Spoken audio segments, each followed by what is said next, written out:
Alors, j'aimerais commencer par lire un texte dans Ésaïe 55, les versets 1 à 3. Vous tous qui avez soif, venez, voici de l'eau. Et même vous qui n'avez pas d'argent, venez, achetez et mangez. Venez acheter sans argent, oui, sans paiement, du vin, du lait. Pourquoi dépensez-vous votre argent pour payer ce qui ne nourrit pas? Pourquoi travaillez-vous pour une nourriture qui ne rassasie pas?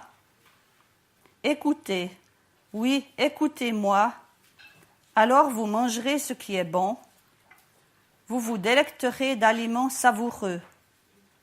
Tendez l'oreille, venez à moi, écoutez-moi et vous vivrez. Car je conclurai avec vous une alliance éternelle. Voilà, jusque-là. Alors, c'est Dieu qui parle à son peuple. C'est une invitation à venir à lui, à venir dans sa présence. Il y a plusieurs fois ce mot « venez » qui revient dans ces versets. Et il y a aussi le mot « écouter » qui revient plusieurs fois. Dieu désire être écouté parce qu'il a des choses importantes à dire. Et puis, il y a des promesses qui sont liées au fait d'écouter Dieu. Vous mangerez ce qui est bon, vous vous délecterez d'aliments savoureux. Il y a une abondance dans la maison du Seigneur, dans sa présence, et si on l'écoute, eh bien, on va être rassasié. Et écouter Dieu, c'est aussi quelque chose de vital. Écoutez-moi et vous vivrez, Dieu a dit. Et que signifie écouter Dieu, puisque c'est le thème du message de ce matin, écouter Dieu. Que veut dire écouter? Alors en hébreu, le mot écouter, c'est le mot shama, et il a plusieurs significations. On peut le traduire par entendre, écouter et obéir. Et en grec, on va trouver le mot akouo, qui signifie aussi entendre, écouter, considérer ce qui est dit, comprendre, apprendre par l'écoute. Et puis en français, le mot écouter, il vient du latin ascultar ou auscultar, donc la même source que le mot ausculter. Donc on voit que c'est quelque chose quand même qui demande de l'attention. Et la définition du dictionnaire, s'appliquer à entendre, diriger son attention vers des bruits ou des paroles, prêter l'oreille, tendre l'oreille, prêter une oreille attentive, accueillir avec faveur ce que dit quelqu'un jusqu'à apporter son adhésion, sa confiance. Donc on voit que écouter, ça implique de l'attention. Ce n'est pas une attitude passive. Voilà, on entend quelque chose vaguement, mais c'est une volonté d'entendre ce qui est dit, de comprendre ce qui est dit. Et ça implique aussi d'agir ensuite en fonction de ce qu'on aura entendu. C'est pas ça entre par une oreille, ça sort par l'autre. Non, écouter vraiment, c'est prendre en considération ce qui est dit et y conformer ses actes. Écouter, ça implique qu'il y ait quelqu'un qui parle. Et on a vu, Dieu parle. Dieu a toujours parlé depuis le début, avec Adam et Ève, jusqu'à la fin. Dieu parle. Et si Dieu parle, c'est qu'il a quelque chose d'important à dire. Il désire communiquer. S'il parle avec nous, si Dieu nous parle, c'est parce qu'il désire être en relation avec nous. Il désire cette communication avec nous. Pourquoi? Parce qu'il nous aime. Ce n'est pas seulement parler pour nous donner des ordres ou des interdits, mais c'est parce qu'il nous aime. Et il n'y a pas de communication réelle s'il n'y a pas quelqu'un qui parle et quelqu'un d'autre qui écoute. L'écoute, c'est le 50% de la communication. Si vous n'étiez pas là ce matin, ça ne servira à rien que je parle. Et si moi je ne parlais pas, vous seriez là à attendre je ne sais quoi. On est bien d'accord. Voilà, donc c'est important pour celui qui parle. Parce que celui qui parle, c'est parce qu'il a quelque chose d'intéressant à dire ou d'important. Et pour celui qui écoute, parce qu'au travers de ce qu'il va entendre, il va apprendre quelque chose, ça va l'enrichir. Alors j'espère que le message de ce matin vous enrichira. Ésaïe 1, verset 2. « Cieux, écoutez, terre, prête l'oreille, car l'Éternel parle. » Donc chacun de nous, parce qu'il parlait des cieux et de la terre, chacun de nous est appelé à écouter ce que Dieu dit. Dieu, il a des choses importantes à dire à chacun de nous. Et écouter, c'est même à la base du commandement le plus important, du premier des commandements. Alors on connaît tous ce premier commandement. Tu aimeras le Seigneur ton Dieu de tout ton cœur, de toute ton âme, de toute ta force et de toute ta pensée. Mais juste avant ça, il y a ce mot écouter. Marc 12, versets 28 à 30. Un des scribes s'approcha de Jésus et lui demanda « Quel est le premier de tous les commandements ?» Jésus répondit, et là il va citer Deutéronome 6, les versets 4 et 5. « Voici le premier. Écoute Israël, le Seigneur notre Dieu, le Seigneur est un. Et tu aimeras le Seigneur ton Dieu de tout ton cœur, de toute ton âme, de toute ta pensée et de toute ta force. » Donc, écouter Dieu, ça fait partie du premier commandement, du commandement le plus important. Alors, on peut se dire, ben oui, Dieu, il parle, mais comment est-ce qu'il parle ? Alors, la parole de Dieu nous dit dans Job 33 qu'il parle tantôt d'une manière, tantôt d'une autre. Dieu, il a différentes manières de parler. Ben, enfin, c'est comme nous, hein. On peut aussi parler par écrit, ou par téléphone, ou par mail, ou comme ça de vive voix, ou dire à quelqu'un, eh bien, tu diras à telle personne de ma part ceci ou cela. Donc, il ne faut pas s'attendre, lorsqu'on veut entendre la voix de Dieu, de forcément entendre une voix audible ou d'avoir la visite d'un ange ou une vision ou quelque chose d'extraordinaire. Alors, Dieu peut utiliser ces moyens-là, c'est peut-être pas très courant, mais nous avons la Bible. La Bible est appelée la parole de Dieu. Donc, lorsque nous lisons la Bible, nous entendons Dieu nous parler. Si nous prenons le temps de la méditer, de vraiment écouter cette parole. Dieu nous parle aussi par le Saint-Esprit qu'il a mis en nous, par l'intermédiaire d'autres personnes, de ses serviteurs, par des événements, par les dons spirituels, tels que dons de prophétie, par exemple. C'est Dieu qui choisit de quelle manière il va nous parler, ce n'est pas à nous de décider. Mais je ne vais pas développer ces différents points parce que ce n'est pas le thème de ce matin. Je vais surtout parler des obstacles à l'écoute de Dieu. Parce qu'on doit se rendre à l'évidence qu'on n'entend pas toujours Dieu nous parler, ou on ne comprend pas toujours ce qu'il veut nous dire.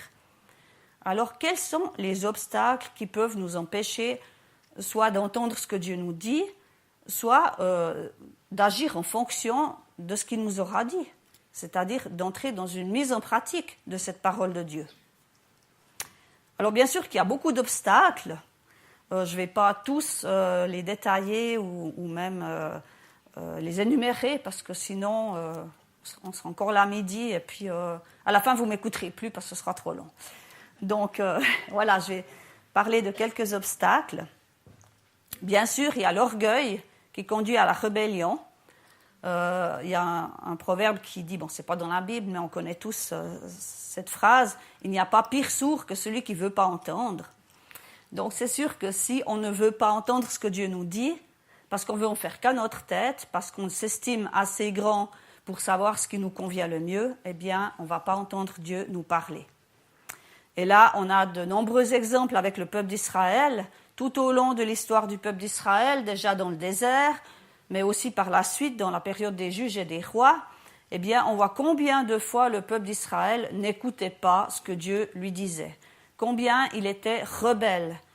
Et quand les prophètes avertissaient le peuple qu'il fallait se détourner de l'idolâtrie, qu'il fallait pratiquer la justice, etc., eh bien, le peuple n'écoutait pas, il voulait en faire qu'à sa tête, et il y a eu des conséquences désastreuses. Il y a eu la déportation, l'exil, la ruine du pays. Voilà, donc il y a vraiment des conséquences à l'orgueil et à la rébellion.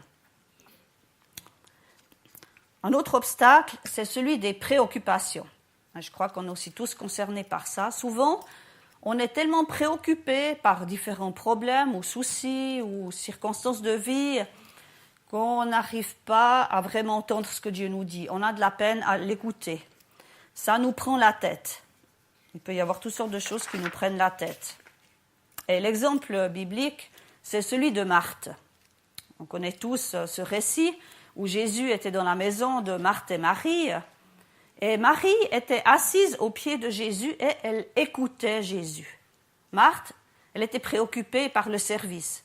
Et à un moment donné, elle a commencé à paniquer. Elle a dit à Jésus, mais ça te fait rien que Marie ne m'aide pas.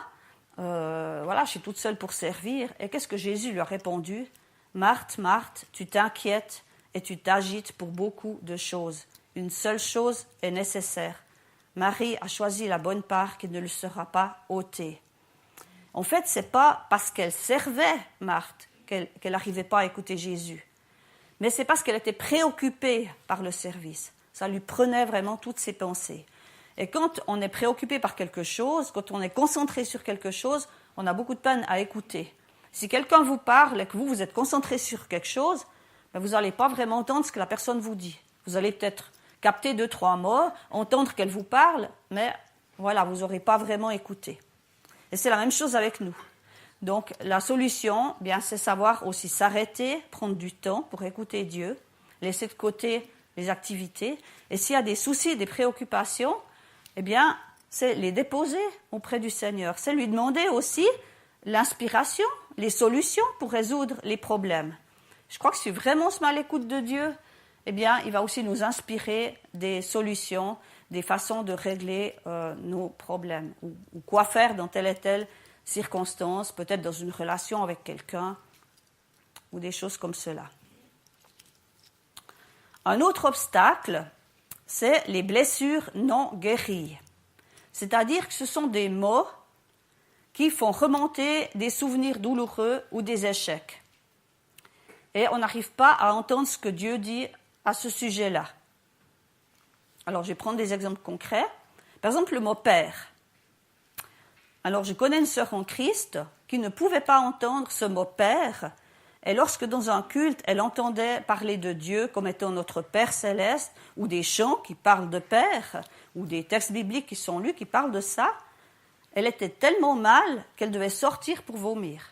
C'était à ce point-là. Pourquoi? Parce qu'elle avait eu un père incestueux, abusif. Et le fait d'entendre ce mot « père », ça faisait remonter toute cette souffrance, toutes ces émotions négatives. Elle ne pouvait pas supporter ça. Et elle a vraiment dû faire tout un chemin de guérison, se faire aider, pour qu'elle puisse accepter que Dieu est son Père et qu'elle puisse avoir une image de Dieu comme étant celle d'un Père plein d'amour, pas d'un Père abusif, mais vraiment d'un Père qui prend soin. Donc, voilà, c'était vraiment un blocage. Pour d'autres, ce sera peut-être les mots famille, couple ou enfant qui vont provoquer des souffrances parce que ces personnes auraient peut-être désiré fonder une famille et puis, ben voilà, elles sont toujours restées célibataires ou elles n'ont pas pu avoir d'enfants ou elles ont eu une famille dysfonctionnelle où il y a eu beaucoup de souffrances, beaucoup de conflits. Il y a peut-être eu une rupture au niveau du couple. Toutes ces choses-là, et lorsqu'on entend parler voilà, des messages qui parlent du couple, de la famille, eh bien, ça crée un blocage, ça crée des souffrances. Ça peut être le mot pardon. Quelqu'un qui n'a pas pardonné à quelqu'un, ben, il aura de la peine à entendre un message sur le pardon ou à lire des textes qui parlent du pardon. Parce que ça fera remonter voilà, tout ce qu'il y a eu comme injustice, tout ce que peut-être quelqu'un lui a fait subir et qu'elle trouve injuste et elle n'a pas vraiment pu pardonner. Ça peut être aussi le mot « église ». Je regardais dernièrement sur Internet une émission des personnes qui étaient sorties de mouvements spirituels abusifs, de sectes ou autres.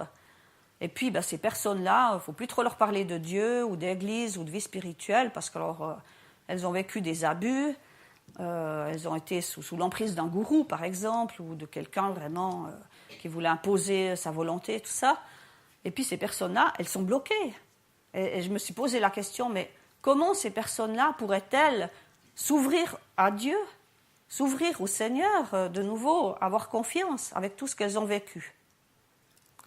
Ça peut être le mot ministère ou mission qui peut aussi créer un blocage parce que peut-être quelqu'un aurait voulu partir en mission ou entrer dans un ministère et puis ben, ça n'a pas marché, la porte s'est fermée ou alors les personnes ont dû cesser leur ministère pour différentes raisons, peut-être pour des raisons de santé, peut-être pour des raisons financières, peut-être pour d'autres raisons relationnelles ou autres. Et il y a une blessure là. Et lorsqu'on entend parler de ça, eh bien, on se bloque, on se ferme. Par rapport aux dons spirituels aussi. Il y a des gens, il ne faut pas leur parler de prophétie ou de parler en langue, parce que, ben voilà, peut-être qu'on leur a dit des choses, soi-disant de la part de Dieu, et puis c'était pas juste, c'était mal amené, et ça a créé des blessures et des blocages. Ou le mot guérison. Quelqu'un qui a prié pour la guérison de lui-même ou de quelqu'un d'autre, d'un proche, et puis il n'y a pas eu la guérison. Alors, on ne peut plus entendre parler de guérison, parce que ça fait trop mal. Donc, des mots qui peuvent créer un blocage dans nos vies et nous empêcher d'entendre ce que Dieu nous dit à ce sujet. Et là, c'est important vraiment de demander à Dieu la guérison par rapport à ces choses-là et de se faire aider aux besoins. Parce que parfois, tout seul, on n'y arrive pas. On a besoin que quelqu'un nous aide et prie avec nous pour qu'on soit vraiment guéri. Le Seigneur, il ne veut pas qu'on reste avec des blocages. Il veut qu'on avance. Il veut qu'on puisse entendre tout ce qu'il nous dit. Parce qu'il a un message d'amour pour nous. Il a des choses importantes. Et s'il y a des blocages, eh bien, ça nous empêche de vraiment entendre ce que Dieu dit. Un exemple biblique, c'est peut-être celui de Jacob. On connaît tous l'histoire de Jacob, qui a eu 12 fils, et son préféré, enfin, il n'avait pas encore Benjamin, tout d'abord, mais son fils préféré, c'était Joseph. Et les frères de Joseph étaient jaloux, parce que Joseph était le préféré de Jacob. Et ils l'ont vendu comme esclave à une caravane de marchands, et Joseph est parti pour l'Égypte. Et ils se sont dit, qu'est-ce qu'on va dire à notre père maintenant? Alors ils ont trempé la tunique de Joseph dans le sang d'un bouc, et ils ont fait croire à Jacob que Joseph avait été dévoré par une bête sauvage. Et Joseph il a cru ce mensonge. Et pendant des années, il a porté le deuil de son fils, et il est même dit, en Genèse 37, il a refusé toute consolation. On a essayé de le consoler, mais rien n'y faisait. Il a dit, je porterai le deuil de mon fils jusqu'à ma mort. Et puis, il s'est passé des années. Alors, la Bible nous relate toute l'histoire de Joseph en Égypte. Et Jacob, on n'en parle plus beaucoup. Et chaque fois qu'il en est parlé, eh bien, il ramenait toujours cette histoire de Joseph qui était mort, ce fils qui lui manquait. Il était toujours dans cette tristesse, dans cette amertume. Et il semblerait que durant tout ce temps-là, Jacob n'a rien vécu avec Dieu. Il n'est pas dit qu'il a invoqué Dieu, qu'il a entendu Dieu lui parler, alors qu'auparavant, Dieu s'est beaucoup révélé à Jacob. Il a eu des visitations extraordinaires. Et là, plus rien pendant tout ce temps.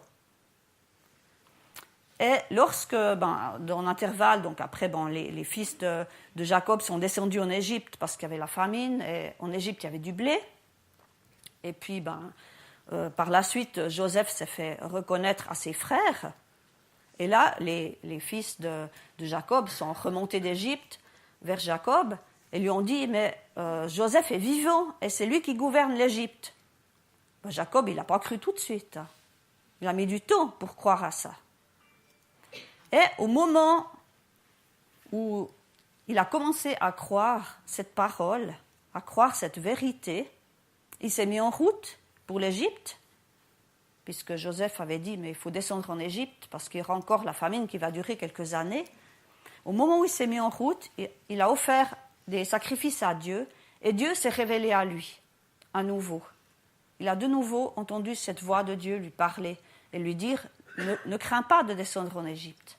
Et c'est même Joseph qui va être là quand tu vas mourir. Voilà, donc on voit qu'il y avait cette blessure en lui, et que pendant tout ce temps où il était avec le deuil de son fils, eh bien, il n'a pas pu entendre la voix de Dieu. Il n'a pas cherché à l'entendre, il n'a rien entendu, il était bloqué là-dessus. Donc la solution, c'est vraiment de demander à Dieu la guérison des blessures. C'est vraiment important pour pouvoir avancer. Il y a des gens qui restent bloqués pendant des années sur quelque chose, et puis leur vie spirituelle, elle commence à s'éteindre petit à petit. Il y a une distance qui se met avec Dieu. Parfois, il peut y avoir aussi de l'amertume contre Dieu ou de la colère, parce que voilà, il y a eu quelque chose qu'on espérait qui ne s'est pas passé. Donc, c'est important de pouvoir aller plus loin. Un autre obstacle, ce sont les fausses croyances ou faux raisonnements. Donc, tout ce qui est raisonnement humain, les fausses doctrines, l'esprit du monde, les philosophies, l'esprit religieux, etc. Les préjugés aussi. Toutes ces choses qui sont qui sont des mensonges finalement, qui comportent souvent une part de vérité, mais qui ne sont pas la vérité totalement. Et ces faux raisonnements, ces fausses croyances peuvent nous empêcher d'écouter le Seigneur. Des exemples bibliques, il y a déjà les religieux du temps de Jésus. Ils attendaient le Messie, mais le Messie n'est pas du tout venu de la façon dont ils s'imaginaient. Par exemple, dans Jean 6, versets 41 à 42, les gens se mirent à murmurer contre Jésus parce qu'il avait dit « C'est moi qui suis le pain descendu du ciel ». Ils disaient « Voyons, n'est-ce pas Jésus, le fils de Joseph ? Nous connaissons bien son père et sa mère. Comment peut-il prétendre qu'il est descendu du ciel ?» Ils n'ont pas pu entendre cette parole parce que pour eux, ce n'était pas logique. Et puis, dans Jean 9, verset 16, donc Jésus avait guéri un aveugle-né le jour du sabbat. Et là-dessus, quelques pharisiens déclarèrent « Cet individu ne peut pas venir de Dieu puisqu'il ne respecte pas le sabbat. » Voilà. Et puis, il y a un autre exemple, c'est dans l'Ancien Testament, et c'est l'histoire de Naaman le Syrien. Donc, Naaman était le chef de l'armée de Syrie et il avait la lèpre. Et il y a une petite servante qui venait d'Israël qui a dit à son épouse, c'était la servante de son épouse, qui a dit « Eh bien, si mon maître allait en Israël voir le prophète pourrait le guérir de sa lèpre. » Alors Naaman, il s'est mis en route pour Israël. Et puis, je vais lire, donc dans 2 Rois 5, je vais lire les versets 9 à 12. Naaman vint donc avec ses chevaux et son char et attendit devant la porte de la maison d'Élisée. Celui-ci lui fit dire par un envoyé. Donc Élisée n'est pas sorti voir Naaman, il a fait envoyer quelqu'un. « Va te laver 7 fois dans le Jourdain et tu seras complètement purifié. » Naaman se mit en colère et il s'en alla en disant « Je pensais que cet homme viendrait en personne vers moi, qu'il se tiendrait là pour invoquer l'Éternel son Dieu, puis qu'il passerait sa main sur la partie malade et me guérirait de ma lèpre.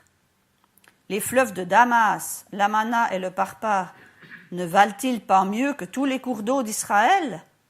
Ne pourrais-je pas m'y baigner pour être purifié ?» Il fit donc demi-tour et partit furieux. Alors, heureusement, il avait des serviteurs qui étaient un peu plus malins que lui, puis qui lui ont dit « Mais enfin, si le prophète t'avait demandé quelque chose de difficile, ne l'aurais-tu pas fait? À combien plus forte raison, il t'a demandé quelque chose de simple, eh bien fais-le. » Et là, on voit plusieurs obstacles dans la vie de Naaman pour accueillir cette parole du prophète, donc la parole de Dieu, puisque le prophète est le porte-parole de Dieu. Tout d'abord, les préjugés. Donc Naaman, il s'était fait tout un film dans la tête et il imaginait comment allait se passer sa guérison. Le prophète viendrait vers moi, il invoquerait son Dieu, il passerait sa main sur la partie malade et me guérirait. Voilà, pour lui c'était clair, ça devait se passer comme ça. Mais ça c'est pas du tout passé comme ça. Alors il s'est mis en colère. Il s'est mis en colère parce que certainement qu'il s'est senti humilié. Lui, le gouverneur en chef de l'armée, on ne vient même pas devant lui. On envoie un serviteur pour dire « Va te laver 7 fois dans le Jourdain ». Quand même, lui, c'est quelqu'un d'important. Un peu de respect, quand même. Et puis, aller se laver 7 fois dans le Jourdain. Comme ça, devant tout le monde. 1 fois. Bon, passe encore, mais 7 fois. Il va se payer la honte, là. Franchement, c'est très humiliant, ça. Et ça l'a mis en colère. Et cette colère l'a empêché d'obéir à cette parole. Il y a aussi l'incrédulité et les faux raisonnements. Pourquoi est-ce que les eaux du Jourdain me guériraient? Qu'est-ce que les eaux du Jourdain ont de plus que les eaux de tel et tel fleuve dans mon pays? Franchement, est-ce qu'il y a quelque chose de magique dans les eaux du Jourdain? Et puis, on voit l'orgueil et la rébellion, parce qu'il est parti fâché. Il s'en est allé. Alors bon, heureusement que l'histoire ne s'arrête pas là. Hein. Mais on voit donc plusieurs obstacles au fait d'écouter la parole qui vient de Dieu et d'agir en fonction de cette parole.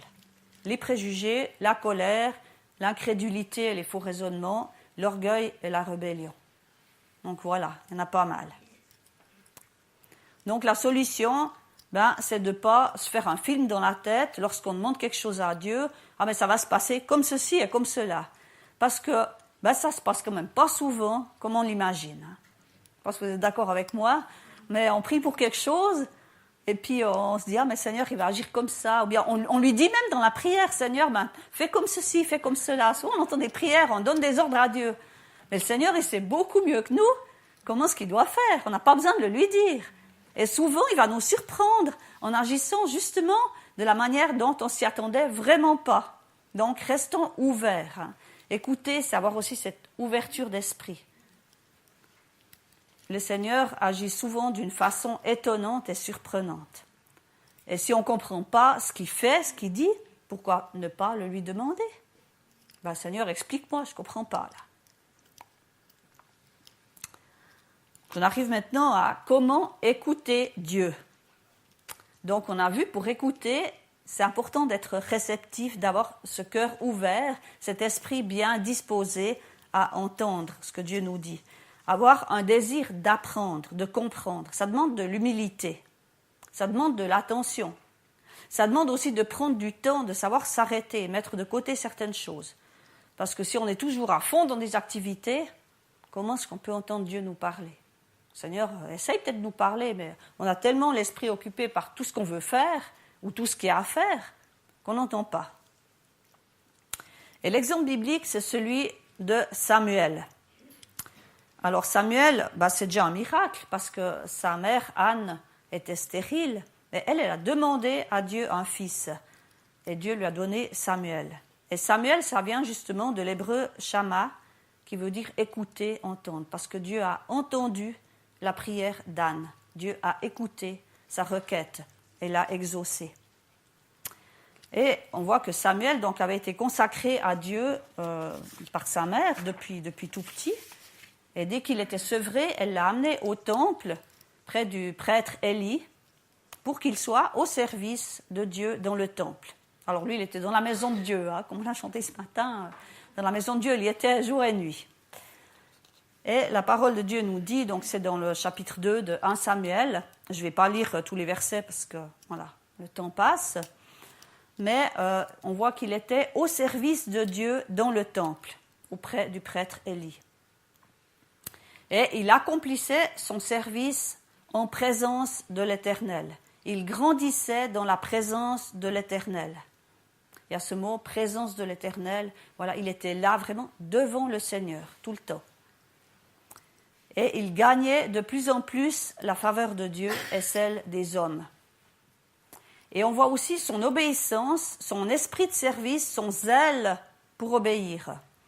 Lorsque Dieu l'a appelé, lui, il ne connaissait pas la voix de Dieu. En plus, il est dit que la parole de l'Éternel était rare en ce temps-là, parce que le peuple n'était pas vraiment proche de Dieu, donc Dieu ne parlait plus trop. Et lorsqu'il a entendu qu'on l'appelait, il a cru que c'était Élie qui l'appelait. Il était déjà couché, donc peut-être ça l'a réveillé. Je ne sais pas s'il dormait déjà, mais en tout cas, il était déjà couché. Il a entendu quelqu'un l'appeler, il a cru que c'était le prêtre Élie. Il ne s'est pas dit, moi j'aimerais dormir maintenant. Je travaillais toute la journée, maintenant il faut qu'on me laisse tranquille.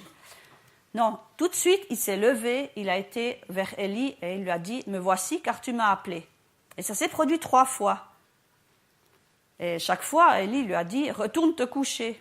Alors il est retourné se coucher, puis de nouveau, au bout de la 3e fois, il s'est peut-être dit, je ne sais pas, Élie commence à avoir l'Alzheimer, ou il commence à devenir un peu gâteux, parce que là, il m'appelle, je vais, puis non, il n'y a rien. Quelque chose de pas normal, là. Bon, Élie, heureusement, il s'est rendu compte quand même à un moment donné que c'était peut-être Dieu qui appelait Samuel, et il lui a dit, si tu entends de nouveau qu'on t'appelle, tu vas dire, parle Éternel, ton serviteur écoute. Et c'est ce qu'il a fait. Et Dieu a commencé à parler à Samuel, et Samuel, il a retransmis fidèlement fidèlement, sans rien cacher, tout ce que Dieu lui avait dit.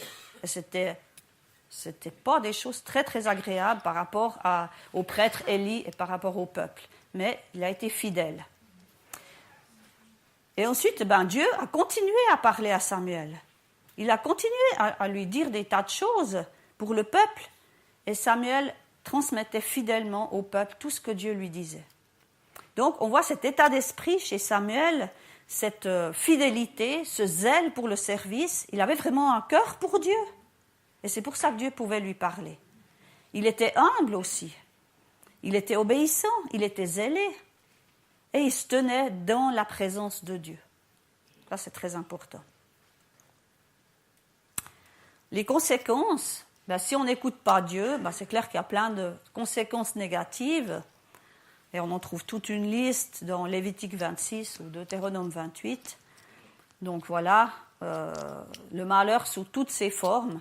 Et il y a des exemples dans la Bible. En tout cas, avec le peuple d'Israël, on voit plein d'exemples où ça l'a conduit de ne pas écouter Dieu. Il est dit aussi que Dieu ne va pas exaucer nos prières et ne va pas non plus agréer nos sacrifices et offrandes si on refuse de l'écouter. Par contre, si on écoute Dieu et qu'on agit en fonction de ce qu'il nous dit, il ne s'agit pas juste d'écouter puis après on oublie, mais vraiment d'écouter ce qu'il nous dit, il y a plein de choses positives pour nous. Donc, dans Ésaïe 55, on avait lu cette vie abondante, le fait d'être rassasié. Bon, là, il y a des images avec la nourriture dans Ésaïe 55, mais on peut transposer ça sur le plan spirituel et voir que si on écoute Dieu, on va être heureux, on va avoir la joie, on va avoir la paix et plein d'autres bonnes choses. Et dans Jean 10 aussi, où Jésus se présente comme étant le bon berger, il va dire « Je suis le bon berger et vous êtes mes brebis. Et mes brebis, elles écoutent ma voix. » Alors les brebis, pour écouter la voix du berger, il faut qu'elles ne soient pas trop loin du berger. Si elles sont tout au bout du pâturage ou je ne sais pas trop où, elles ne vont pas vraiment entendre le berger. Donc cette proximité avec le Seigneur. Il y a aussi le bonheur, si on écoute Dieu. Jésus a dit dans Luc 11, 28, « Heureux ceux qui écoutent la parole de Dieu et qui la gardent. » Heureux. Voilà, c'est aussi une béatitude.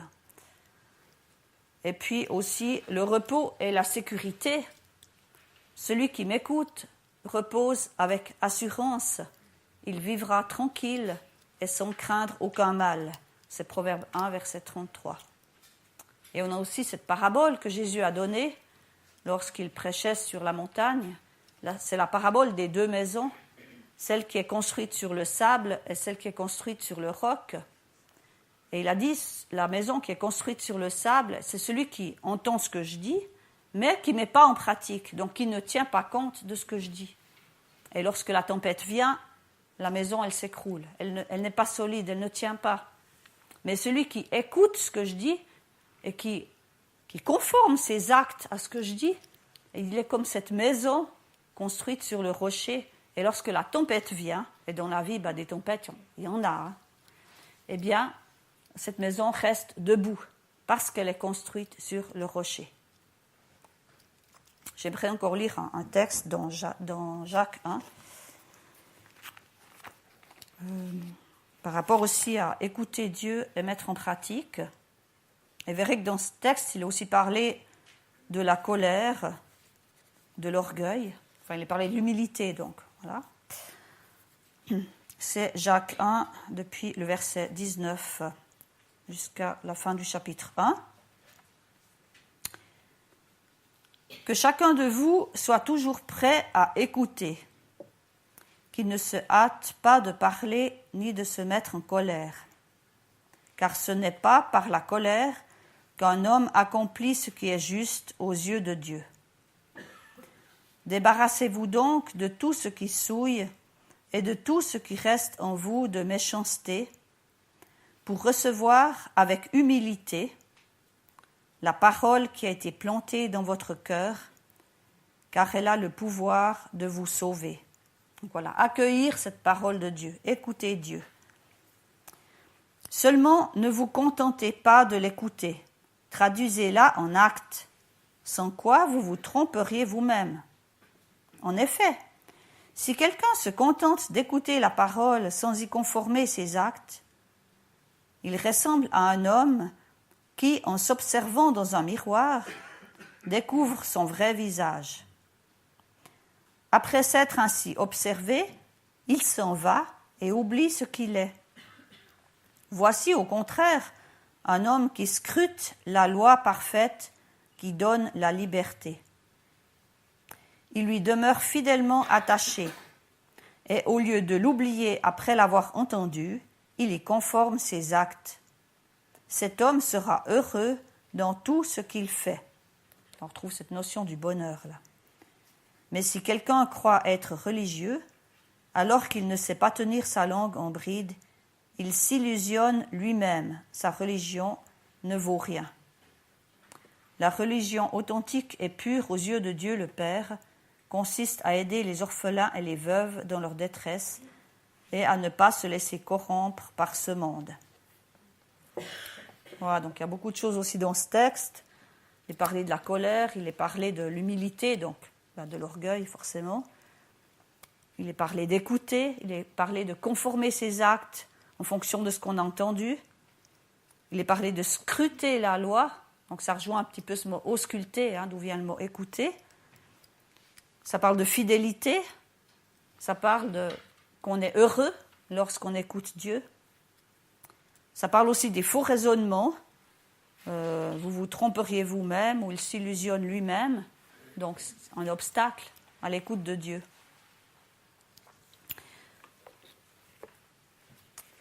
Donc, voilà les différents obstacles que j'ai énumérés. Donc, il y avait les préoccupations, l'orgueil et la rébellion, les préjugés, l'incrédulité, la colère,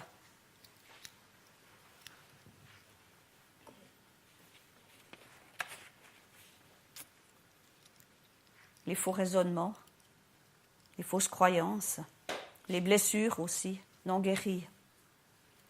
Alors, ça fait déjà pas mal. Et je crois que c'est important que chacun puisse vraiment méditer sur ces choses et voir s'il y a dans sa vie des obstacles à écouter Dieu. Dieu veut nous parler. Il nous appartient de vouloir l'écouter et de vouloir agir en fonction de ce qu'il nous dit. Ne laissons pas des obstacles nous empêcher d'entrer là-dedans. Écoutons Dieu et nous serons véritablement heureux. Je vais peut-être juste relire le verset 3 d'Ésaïe 55 que j'ai lu au début.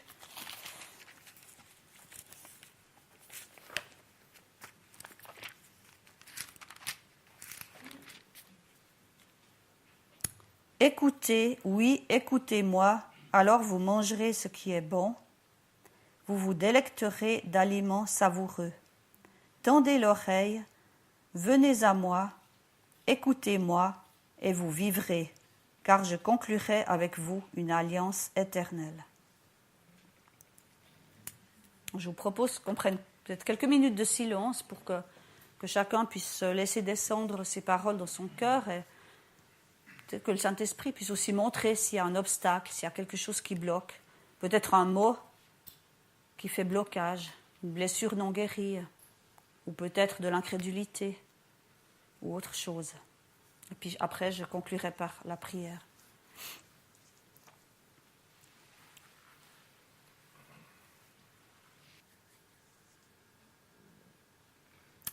Seigneur, j'aimerais te dire merci parce que tu es un Dieu qui parle, tu es un Dieu qui prend plaisir à te révéler, à communiquer avec nous.